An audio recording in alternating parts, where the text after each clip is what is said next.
Hola, ¿qué tal? Mi nombre es Diana Edith Silva Esquivel, estudiante de la Universidad de Guanajuato en la licenciatura de Ciencia Política y Administración Pública.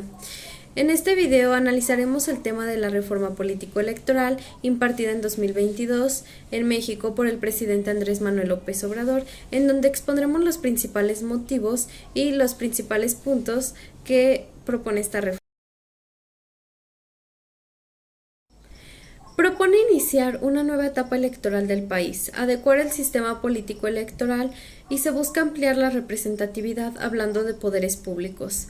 Insertar el principio de la reducción de los gastos públicos y en el sistema electoral y de los partidos, facilitar el ejercicio de la participación ciudadana en la vida pública y fortalecer a los órganos administrativo y jurisdiccional en materia electoral.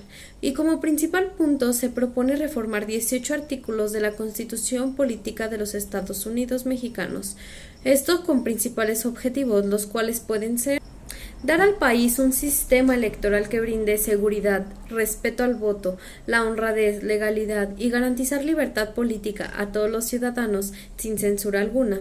Conformar un solo mecanismo electoral nacional con instituciones administrativas y judiciales únicas. Se eliminarán 200 diputados y a 32 senadores para dejar 300 en el número de integrantes de la Cámara de Diputados y a 96 en el Senado. Ahora bien, vamos a hablar de los puntos que plantea esta reforma político-electoral.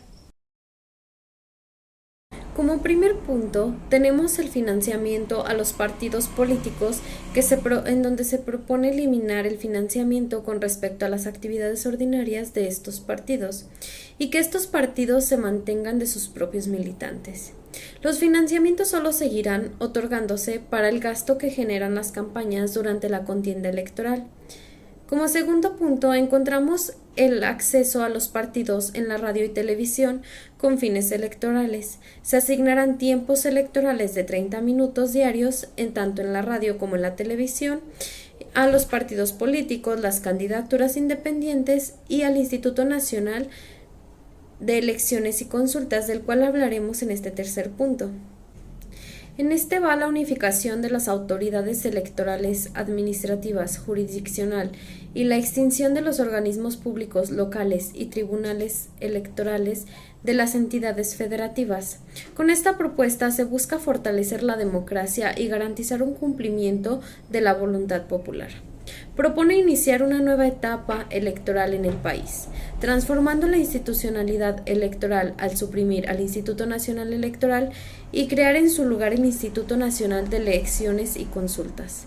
En este propone fungir la autoridad electoral independiente, garantizando los principios rectores de la función electoral.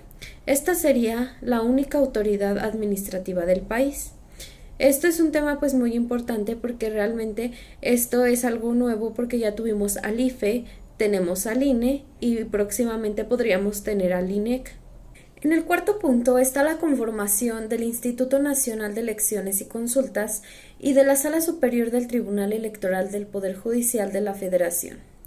Para la integración del INEC se elegirán a 7 personas consejeras y aparte en la Sala Superior del Tribunal Electoral del Poder Judicial de la Federación también se elegirán a 7 personas, pero estas personas serán magistradas.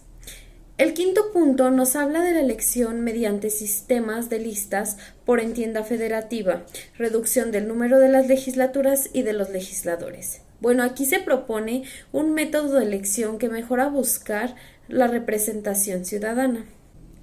Como últimos 2 puntos tenemos lo que es el voto electrónico, el que según la iniciativa es para hacer más eficaz y accesible el ejercicio de este derecho.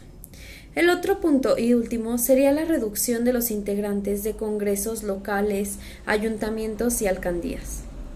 Para agregar tenemos como viabilidad, pertinencia y principal relevancia la propuesta de esta iniciativa como una fuente de mejor democracia. Ahora bien, con esto podemos pasar a lo que son las ventajas y las desventajas de esta reforma político-electoral. En ventajas tenemos que la reducción de la generación del monto del financiamiento público a los partidos políticos, esto como para dar una buena moderación a los gastos públicos del país. Otra ventaja podría ser dar o hacer más notable la libertad de expresión del individuo. Las desventajas de la propuesta son la desaparición de los organismos públicos locales electorales y la reducción de los diputados federales, agregando que una reforma electoral en este tiempo sería más perjudicial que beneficiosa, puesto que esto lo propuso casi al final y no al inicio de su mandato presidencial. Y bueno, este análisis un poco sintetizado, pero muy completo, llegamos a mi conclusión desde la posición profesional. Creo que esta reforma político-electoral no es muy viable al querer considerarse autónoma. En otra situación, desde mi perspectiva, veo como algo que es favorable para el país, pero repugnante para los partidos políticos, la idea de quitar el sustento económico a estos partidos fuera de las fechas de las elecciones y que éstas dependan de sus militantes. Para mí, esto partió más desde una coyuntura y no precisamente desde el análisis cuidadoso que tuvo que tener el presidente, como pues cotidianamente son las propuestas impartidas desde presidencia. Y bueno, sin más por añadir y para dejar en qué pensar cada persona que vea este video, sugiero no perder el hilo y estar muy al pendiente porque esto es algo que te interesa a ti, que me interesa a mí y que nos interesa a todos. Gracias.